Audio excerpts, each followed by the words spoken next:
Hi students, let us continue our lesson making of composite culture. In our last class we completed the exponents of Bhakti movement, Shankaracharya, Jnaneshwar, like that exponents we studied. The next most important topic of this composite culture is Sufi movement. In the first part of this lesson I already told two types of movement, Bhakti movement and Sufi movement. The next movement it was Sufi movement. The word Sufi has been derived from the Arabic word Saf, which means wool. Remember, the Sufi word came from an Arabic word Saf, which means wool. And the Sufis came to India from Persia in the 11th century. They reached India. They emphasized love and devotion as means of coming closer to God. Their belief was like this way. Because of their emphasis on love, they were tolerant towards other religions also. Not at all concentrate only Islam or whatever they believed. They were ready to tolerate other religious concepts also. The Sufis did not try to convert the people of other religions but advised them to be better Hindus or Muslims by loving the one true God. They told like that way, the one true God. The Sufis believed in the Guru Shishya. The features are written here. Actually, they inspired by Holy Quran and they believed the Guru Shishya Parampara. They came to India from Persia and they only believed one true God. They told whether we are Hindu or Muslim or Islam, Christian, any one of the religion we can believe, but only one true God was there. They believed like that way. Also, they were strongly believed on Guru Shishya relation or Guru Shishya Parampara. They called the Guru as Pir and the Shishya as Muridi. That means Pir-I Muridi. Those who entered into a particular fraternity of Sufi saints or Pir. Pir means master or Guru. Though they were called as Murids. That means disciple or Shishya, Murid. The Murids had to pledge absolute devotion to their Guru. That means very strong belief upon Guru. They followed like that way. Teachings of Sufism. The Sufis derived their teachings from Quran and that is Hadith. That means the traditions of the Prophet Muhammad. Their ideas and practices were also drawn from different religions like Hinduism, Buddhism, Christianity, Zoroastrianism. From all the religious good things combined together, they believed and followed their teachings like that way. The main teachings were Sufis believed that there is only one God. God is behind all that happens in the world. Sufis laid great emphasis on the principles of Tawbah, that means repentance, and Tawakkul, that means trust in God. They believed, strongly trust upon God. And for the Sufis, prayers, fasts and rituals are not so important as the devotion to God. It is necessary for people to follow the teachings of a Pir, and their devotional music is one way of coming close to God. Their devotional music, it was like that way they followed. Sufis were organized, their orders were known as silsilas. Remember, orders otherwise known as silsilas.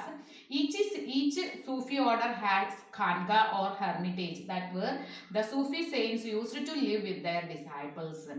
The Sufis were organized almost 12 orders or silsilas were there. Among these two most important, most popular silsilas are here in India. That's where Chisti and Suhrawardi. Remember once again, they organized their order of life. It was known as silsilas. Totally 12 orders or silsilas were there. Among that, the most popular two are Chisti and Suhrawardi. That Chisti is the oldest Sufi order in India. That was founded by Khwaja Moinuddin Chisti, remember, who came to India with Mahmud of Ghazni. We already studied, Mahmud of Ghazni and Muhammad Ghori. He settled in Ajmer. His dargah in Ajmer has become an important pilgrim center for both Muslims and Hindus. The other famous Sufi saints of the Chisti order were Baba Farid, Nizamuddin Auliya, Sheikh Salim Chisti. Salim Chisti was greatly revered by Akbar, Mughal Emperor Akbar. He also built related as an order related as this Sufi saint or otherwise known as Sufi Guru.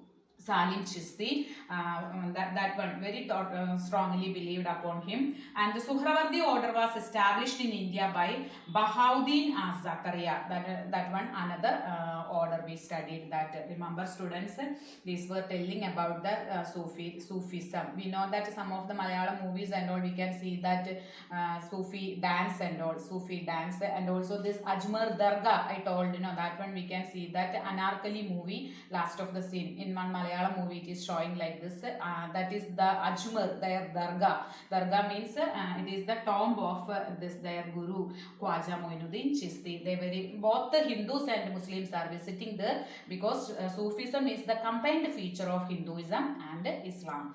Then similarities of Sufism and Bhakti movement. Both Bhakti and Sufi saints rejected outward religiosity and emphasized love and devotion on God. And both rejected religious rituals and ceremonies.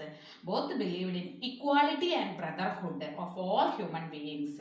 That are the similarities of Sufism or Sufi movement, and first we studied Bhakti movement.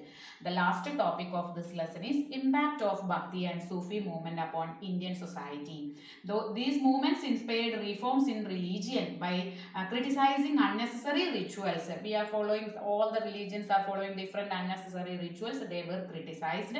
These movements were against the rigid caste system. With their message of oneness of God, they told, both Bhakti movement and Sufi movement told, believe upon one God. It was universal brotherhood told, and it was under the influence of these movements that some of the sultans of Delhi and Mughal emperors followed the policy of religious tolerance.